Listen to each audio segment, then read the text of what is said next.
All right. Is this on? Yes, it is. Excellent. Hi, everybody. Today I'll be giving... Oh, nice. Thanks for the waves. I appreciate that. Today I'll be giving a talk about how NeoVim made me a better software developer. First off, a little bit about me.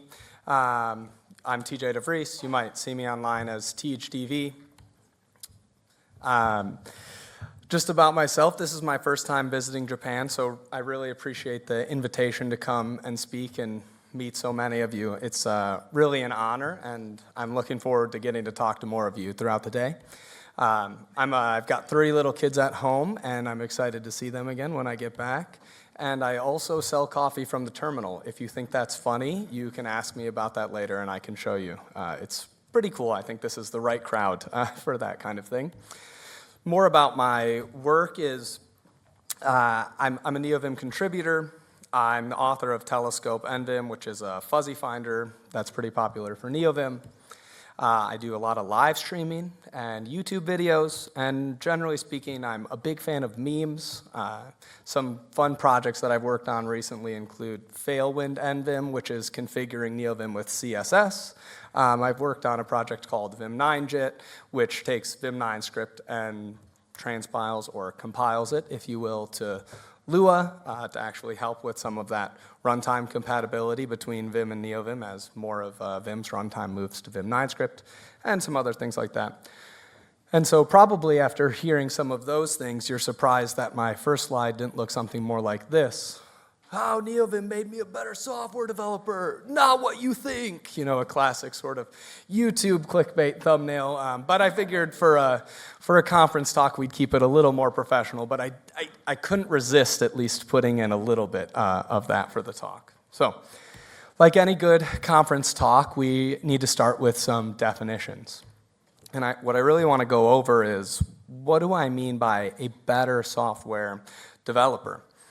And so the good place to start here is, what do I mean software developer? I really want to sort of distinguish here between someone who maybe occasionally writes software or a data scientist or something else. Those, not saying anything like negative about those, that's just not my experience. I'm a professional software developer, and so what I want to talk about more is someone who's primarily writing code day to day to solve business problems, and probably someone who wants to keep coding until the AIs rip that from our tiny little Vim fingers, right? That's sort of the kind of audience and the kind of thing that I'm targeting with this talk. But the more difficult question might be, what does better mean? It's a very difficult question to ask in terms of software development. If I could get a metric for this that was easy to turn into a number, I'm pretty sure I would be a super multi-billionaire, because a lot of companies would pay me a lot of money to solve their problems, to figure out what is good software development practices and how to ship good and reliable software for not much money. So unfortunately, I don't have a magic wand to give you exactly those metrics, but instead, I'm thinking more along the lines of, and this isn't like how to get really good at solving LeetCode. I don't know if LeetCode's popular in Japan, but whatever the Japanese equivalent of that would be. It's more along the lines, what I want to talk about is, coworkers enjoy working with my code, right? And by coworkers, I also sort of mean myself in the future, right? The feeling that Git blame is not my enemy, right? That when I look at this code later, I'm not always thinking, what person wrote this? And then finding out that it's me, right? How, yes. I'm glad a few people can relate, right? But the point I'm making, right, is a better software developer experiences that less often, right? When I first started out, that was almost always what happened when I looked back at my code, and sometimes now I think, oh, that was a pretty nice choice. But there's more to being a good software developer than just writing code. Really appreciate Christian's talk about there's more to a project than just the source code, right? And a better software developer, customers enjoy working with me, right? That would be a characteristic of a good software developer. And lastly, it's that customers enjoy using what I've made. Now that might not always be possible, but at least that's sort of your North Star, what you're aiming for and shooting for. And so when I say better software developer, it's that these kind of things can characterize the work that you're doing. And I want to sort of talk about here how NeoVim helped me do that. And maybe we'll be able to draw a few more parallels after that. And I'd like to make a note as well, because when I say NeoVim, I think everything that I'm saying here equally applies to Vim, which is nice. That's part of the reason that I chose it to do this talk. It's just that for me, I actually started out with NeoVim. That was basically my first editor once I was in college, after I found out that there were other alternatives besides Eclipse. I don't know if Eclipse is popular here either, but I thought that that was the state-of-the-art editing experience, and I found out that there was a lot more going on in the world, and this idea of being able to write code and that could change the way that I do editing fundamentally excited me and changed the way that I thought about software. So what am I trying to accomplish in the talk?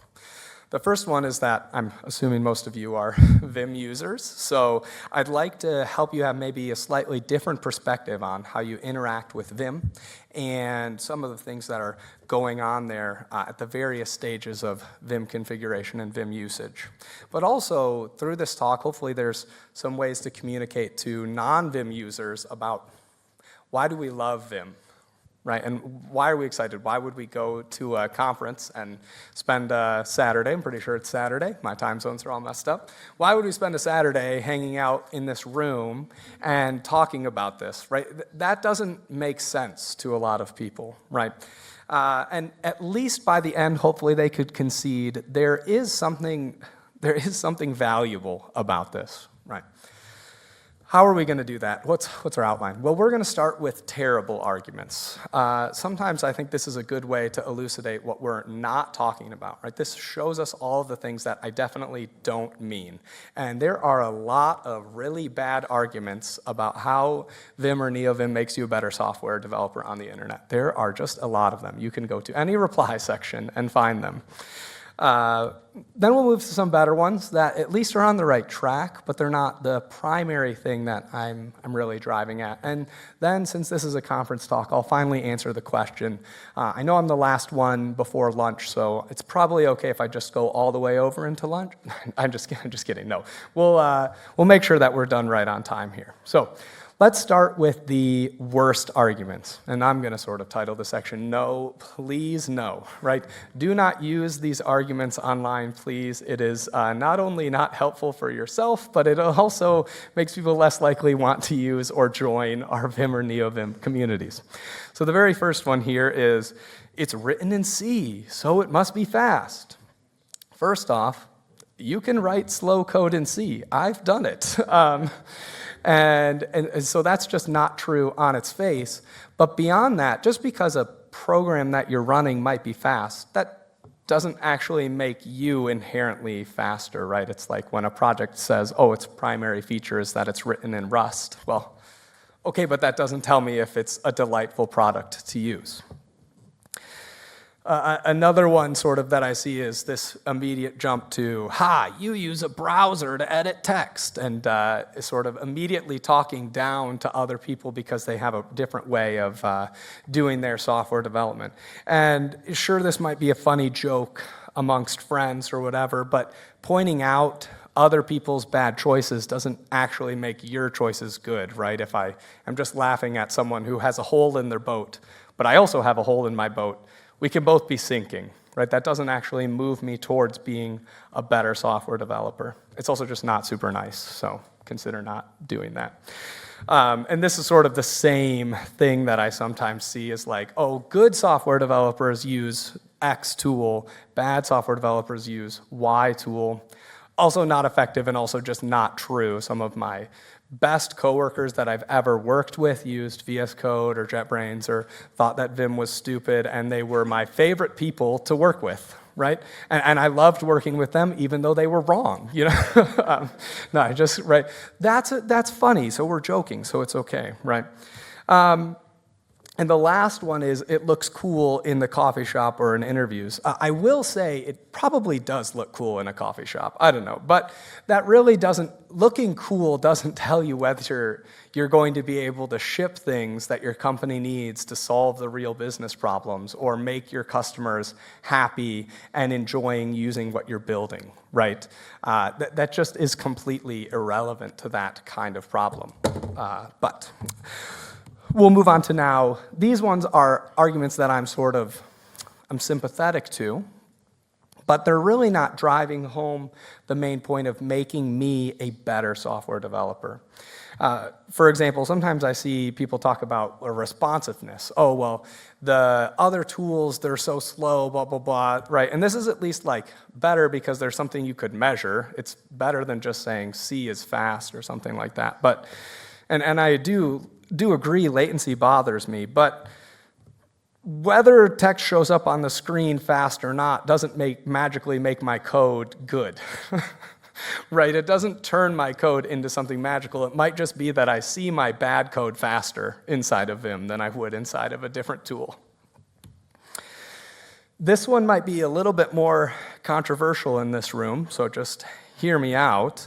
Obviously, I like Vim motions, I like modal editing, and I like being able to edit text quickly, but I've also seen people edit text faster than most Vim or NeoVim users in Sublime Text. One of my favorite people on the internet, Ginger Bill, who made Odin Lang, he's a wizard in Sublime Text. He can do all sorts of crazy stuff in there, right? So it's not even necessarily objectively true that I'm always faster inside of Vim or NeoVim, right? And these sort of things, the same go for JetBrains, or now even with AI, you can do sometimes good, sometimes bad, refactors quickly by letting the AI do it for you, right? And obviously I think editing text quickly is better than editing it slowly, but this is sort of, once again, that same problem.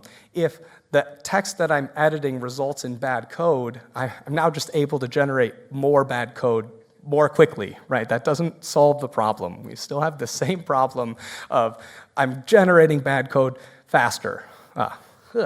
Maybe you don't even want that. Maybe you want that person to be writing code slowly. And we know, generally speaking, like lines of code is probably the worst metric to track to determine if someone's a productive software developer, right? If it's someone that you want on your team. So that still misses the mark.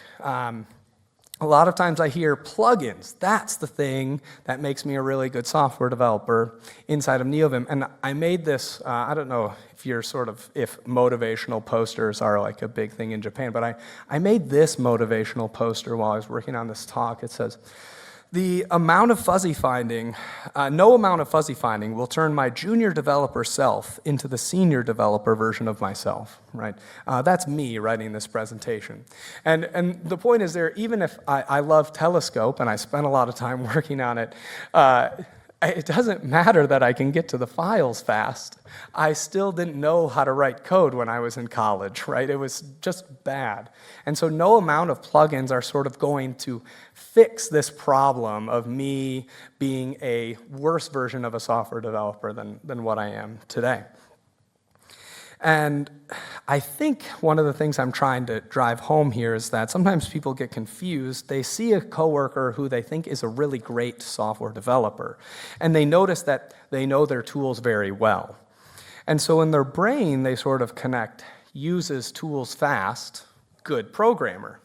And oftentimes those things, maybe they do go together, but if I gave myself, my college version of myself, all of the Vim muscle memory that I have right now, my code would not magically get good, right? It would still be the college version of my code.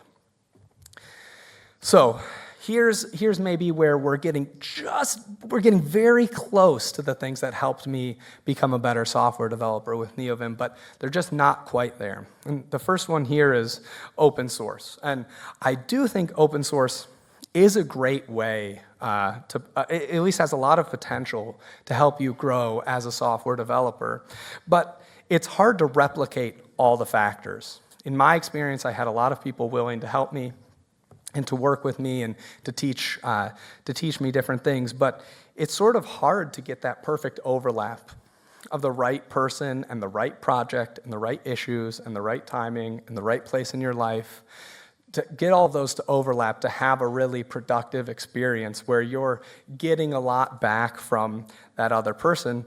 And you can't sort of depend on magically finding that and depending on that being the thing that catapults your career forward. I do want to just point out on the right side here, Shogo is dknight.nvim, one of the very first projects that I ever contributed to. And there's a few pull requests from me, so I do want to give a shout out though to some of the people in this room that first motivated me to work on open source and get excited about NeoVim. So I just had to throw that one in there. That's a blast from the past, December 16, 2016. So that's a little while ago now for me. And to just give an example, that bottom left pull request is my very first pull request to NeoVim. And at the time, I knew so little about Git, and GitHub had a lot less buttons in the UI at the time, that I couldn't actually get it merged because they asked me, can you squash some of these and rebase it? And I said, I don't know what those things mean. I'm actually unable to do that. And they walked me through trying to do it, and I still couldn't get it. And I think I destroyed my local copy of the repo as well. And so they had to close that PR, cherry pick the pull request, and then move them onto another one. The reason I include that is just to show there are great chances to learn and to be mentored by people in open source, but it's difficult to replicate, right? And so I don't think that's the primary way that I really moved forward as being a better software developer. And my last but not least, yes but just barely no, is joy. And I do want to emphasize that I think that this is very underrated throughout the software world, feeling joy and excitement about the tools that you're using and what you're able to do. The reason that I think that is because programming, at least when we're talking about software developers, is part of a career. And a career is much more like a marathon than a sprint, right? And you can't get better at software by just doing one really intense day one time a year and then not do anything for the rest of the year, right? It's about putting in work and doing it over and over and over. And so if it's possible to be able to eliminate things out of your workflow that you don't like, right? Oh, I hate that I have to run these 7 commands and open this, or I don't like that my formatter doesn't work the way that, and you can use NeoVim to solve those problems for yourself. That can really make a big difference on how you feel at the end of the day, which then can make you have a really big difference about how you feel the next day. And those 1% improvements over a long time can add up to a very big difference in your motivation and your skill that you have while you're doing software developers. But, and this is sort of this idea from something that I am, trying to coin, I guess, as a term, is this idea of personalized development environment, which is how I picture Vim and NeoVim, which is this ability to bend it to the way that I like and the way that makes me happy, and that can bring a lot of joy and happiness into my workflow, which can help me stay motivated. But it does miss the mark in some ways here for becoming a better software developer, because some things can make me happy, but not actually improve my skills, right? Like maybe really delicious lunch provided by my company. That could make me happy, but it doesn't necessarily make me a better software developer. There's still something missing here, and it doesn't explain the entire story. So now I'll finally try and answer your question, but I'm just going to give 2 stories from my own life to try and illustrate this and how this works. So The first story is my very first job after college where I was working. I worked at a company called Epic, and a lot of you probably just got very excited because you're thinking Fortnite, but unfortunately, no, Epic Systems. We made medical health record billing software. I know, everyone's like, oh, just pack up the talk and be done. It's not exciting anymore, but hear me out, hear me out. So Epic is a large software company. At the time, I think they had around 10,000 employees, and maybe 2,000 of them to 3,000 of them were software developers. And they work, obviously, in a very difficult field. When you're dealing with people's medical records, obviously you have to do a lot of things for security, and at the size and scale of Epic, they're probably the largest health records company in the United States. They have a few 100 million people in their databases throughout the United States. So 1 in a million happens a few times a day. Right, so, and you really don't want to mess up something when it's someone's health records. And so that sort of, some of the things we'll talk about here, it's really not Epic's fault in any way, right? I'm not trying to say that they were a bad company. I actually really liked working there. I'm more saying, though, that this is just sort of a fact of life and that life always has trade-offs. And the trade-offs are quite different at work than they might be in other scenarios, right? You have to make different trade-offs and they give you different opportunities.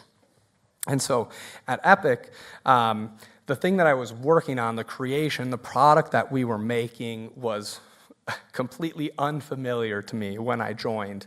It was about transforming insurance data into data that could go into patients' charts, and it was basically like a very fancy and complicated data pipeline.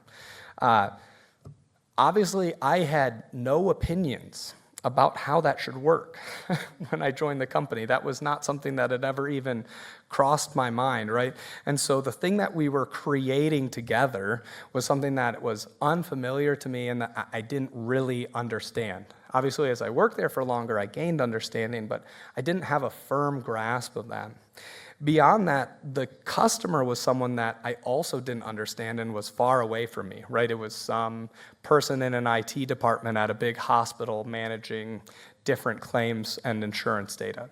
That wasn't sort of a role that I understood well and could empathize with very well. Now at Epic, we did some things that I really liked about going and visiting customers and other things like that, but there's still a big disconnect and sort of the latency between me wanting to know something from a customer and getting that answer back is really long, right? It's very difficult to get answers back, and even then you have a lot of difficulties because the people on the other end don't write software. So you're having some question and they really don't understand necessarily what you're looking for. And lastly, the thing that was really difficult was the cadence of our releases and how quickly we could iterate. When I was working there, it could sometimes take, depending on the customer and where they are, it could take maybe 6 months to a year before some of the changes that I made would land in a proper production environment where it was getting tested. And that makes it really difficult to find out what the right answers are. Obviously, you want to go slow for a medical company. That's like, good job, Epic, good choice. Do not go really fast and ship things every Friday. That is not what you want to do. But that makes it hard to get right. How many times have you started a project and the very first thing that you wrote down was exactly the same by the time you were done? Right? I don't know that I've ever had that for any meaningful project, right? And so what happens is the cadence sort of this, more than just release speed, but how quickly we can try out a new change, how quickly we can solicit customer feedback. All of these things take a long time, and rightfully so. But let's maybe compare that a little bit to when I'm working on my own NeoVim configuration. And here I sort of want to put aside the fact that I've written a large NeoVim project or large contributions to NeoVim. I'm talking more about writing my own config, maybe writing a small plugin for me and my coworkers or something like that. Not sort of something where I'm attempting to get massive GitHub stars or something like that, right? And in this case, sort of, we're just writing my own configuration or using other people's plugins or writing some small plugin, right? And in this case, right, the thing that I'm creating, this project, it's very different. It's for me. And that means that I can understand what I'm looking for. I can sort of see the end goal. I can see this thing that was bothering me, that I wanted to change, and then I can try and solve and tackle that. I actually, care about it, right? It's something that I want. So it's easy for me to feel motivated and to understand the motivations that we're trying to solve in this. And I don't need to try and A/B test my way to figuring out whether it's a good idea or not, because I'm the one that can evaluate whether it meets the needs that I set out. Does this actually fix the problem that I originally set out to tackle? And all of these things go together to give me a lot of insight into what I actually want to do to solve the business problem. Now, in this case, the business problem might be some developer workflow I don't enjoy, but you can see how this is fitting into the same frame. And now, like I'm saying, I have a customer that I can talk to. I can talk to my customer really easily, but I would probably recommend not talking to yourself out loud, right? Unlike when I was at Epic. If you work from home, maybe you can get a little bit of a pass on that and talk to yourself out loud. But in this case as well, I have a customer that I can trust is going to actually give honest feedback, right? Because it's just my feelings about how it's working. And beyond that, this is probably where the most important part, the most sort of key and critical thing that I want to talk about here is that I'm free to change and experiment as much as I want because I might have a release cadence of 1 second or less, right? I can run the file again. I can restart NeoVim if I need to. I'm immediately able to test whether this new thing works in production, because in this case, production is actually my machine. It's nice when it works out like that. And in this case, I also don't have to consider the cost as much of backwards incompatibility, right? When you're working with other people or you're working at your job, you really should be considering, we really don't want to break stuff all the time, right? We don't want to be that team that every release we change it and make everybody else have to catch up to us, right? But when I'm working on it myself, I'm actually free to try a completely new idea, something that might break everything that I had before, but I can see if that idea actually works, if it actually solves the problem that I'm trying to tackle. And this is a fundamentally different experience than my first corporate job, or really any other job that I had afterwards, although they were maybe a little bit less extreme of a contrast there. And because of this cadence, what this really allows us to do is that we're able to practice. And as an analogy, I really don't believe you can get good at shooting a basketball by only reading about shooting basketballs, right? In a lot of fields, this is sort of self-evident. You wouldn't be like, oh yeah, TJ, he reads about basketball a lot. We really want him on the court.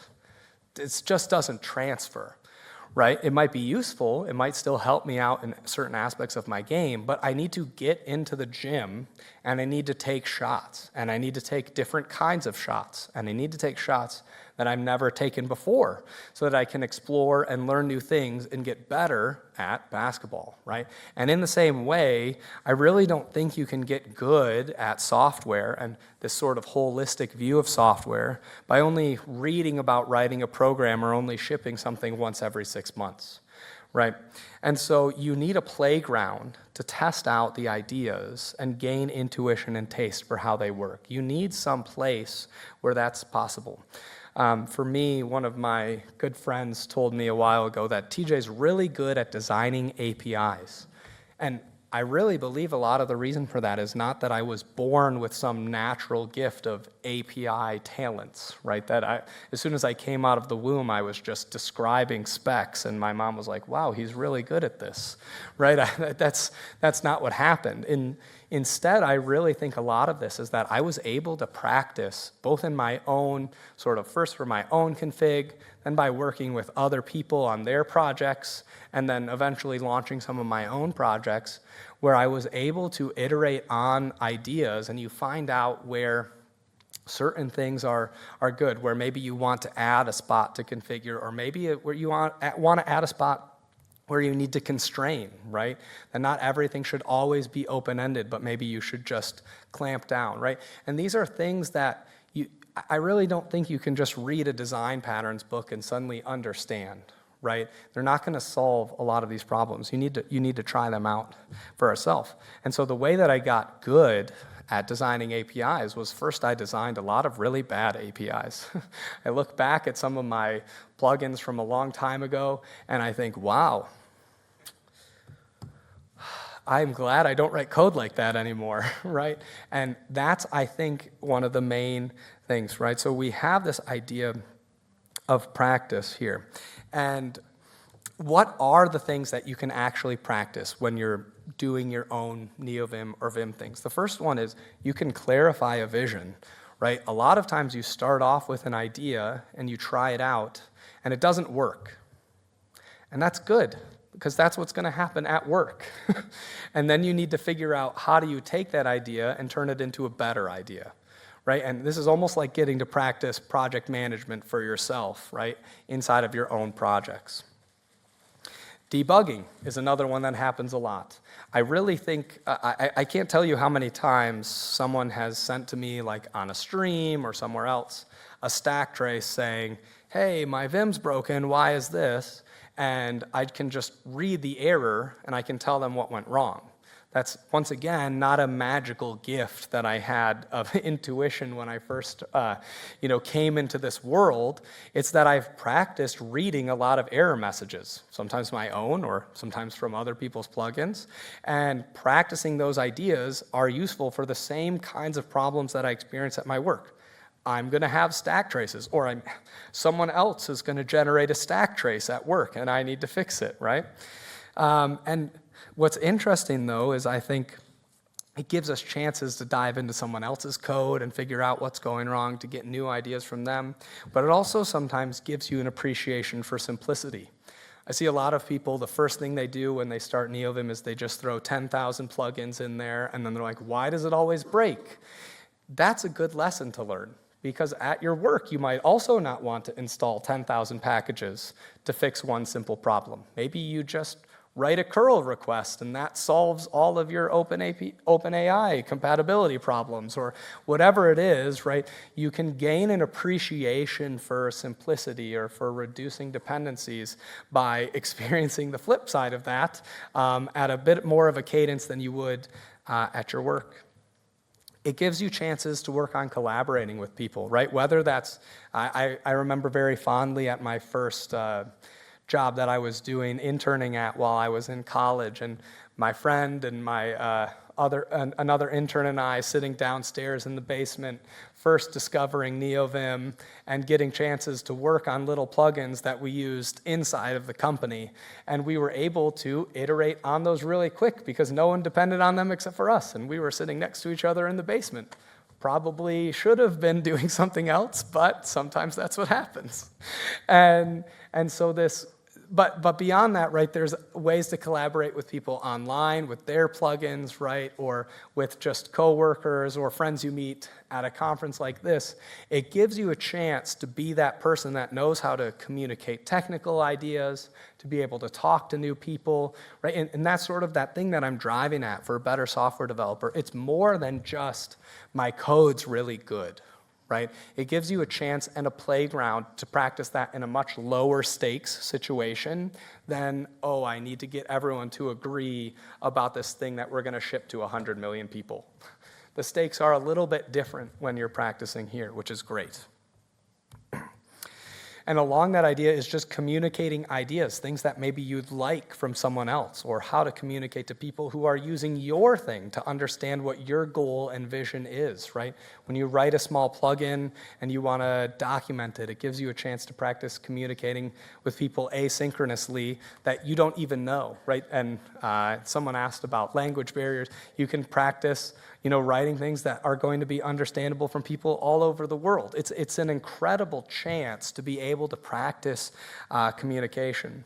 And through that communication, it also gives you a chance to build new relationships. Lots of people that I've worked on related to NeoVim, even sometimes just very small plugins, they become longtime friends, or we're able to chat. And I think there's a lot of people in this room who have become longtime friends through this playground that we get to have together. And this part is really important because I don't know how you're ever going to be able to move quickly at your work if you never practice going quickly anywhere, right? There's something about just thinking, I have an idea, I want to get it done fast, and working through that, physically typing it out or prompting it out or whatever you do these days, right? And moving from something that doesn't work to work and solving that quickly, it's an incredible experience, right?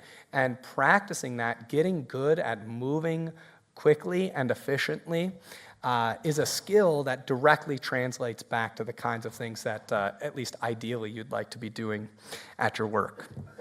And this is, though, where I do have to make a bit of a confession. This talk really isn't about NeoVim.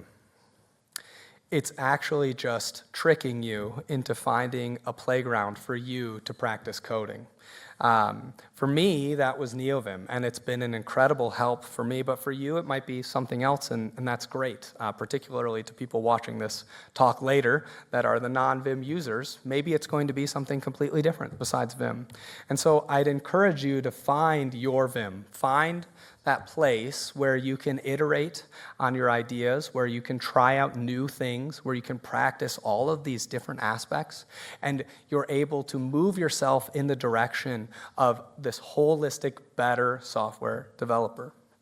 And find the thing where you care about the product, or you can discover what's good for the product. Find the thing where you're the customer, or at least a customer, and can give yourself meaningful feedback. Find the thing where you can release a new version to yourself and test it out right away, right? And find that thing where you can iterate and you can play. And like I said, it doesn't have to be Vim. It could even be Emacs. It could even be Emacs. And I also have one last encouragement along these lines, which is find ways to make things Vim in the same way. Find ways inside of your workflow or your team's workflow or your company's workflow. Find ways to make them more of a playground. Can you find a way to understand the product better, to put yourself in the position of the customer to understand what's going on? Can you change the way you release or the process to make it faster? When I was at Epic, one of the things we did was when we moved from huge releases like every other year to they were moving to quarterly releases so that at least customers could regularly plan and start doing that so that we could iterate and get feedback much more quickly. Can you change your iteration speed from months to days, or days to hours, or hours to minutes, or minutes to seconds, or seconds to every keystroke? Can you make it so that every time you save the file, something happens instantly? When I was working at Epic, one of the things that I did towards the end before I left was I built a testing framework for my QA team.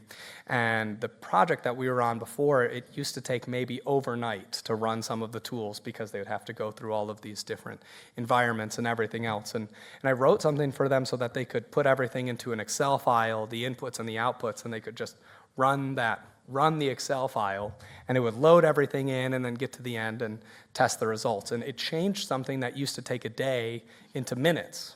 And it also changed something that used to be manual into something that was automatic. And the little spark of joy that I added for them at the end was I actually wrote, in some ways, a precursor to Telescope. I wrote them a little fuzzy finder to be able, so that QA could select from this huge list of possible options, because everything was through this terminal, and there's a lot of other reasons for that, but so that QA would actually use it, and they would enjoy using it. Can you find ways to sprinkle in that joy for the people using your product, whether that's customers or teammates or even yourself? And I think that's really important. That's sort of what I mean by saying, make it Vim. And so with that, that's sort of my encouragement to all of you, is to find a playground for you to be able to practice software development. I think that's the only way to become a better software developer. Thank you.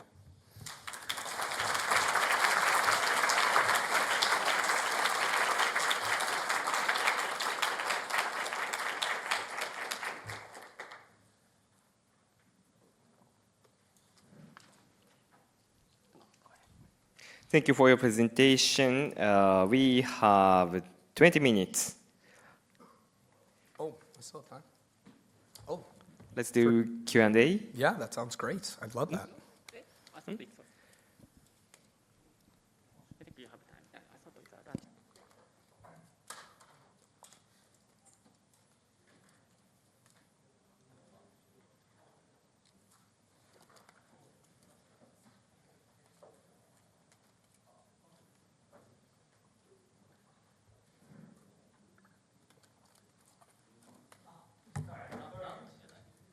Sorry, I misunderstanding. So next is lunch break. Yeah, that's what I thought. Sorry. I was like, okay. I'm happy to, if you want to come talk to me at all, just come grab me during lunch, and I'm happy to answer any questions then. That sounds good. Yeah, that is good. Yeah. Thank you for presentation. Thank you. Thanks for having me.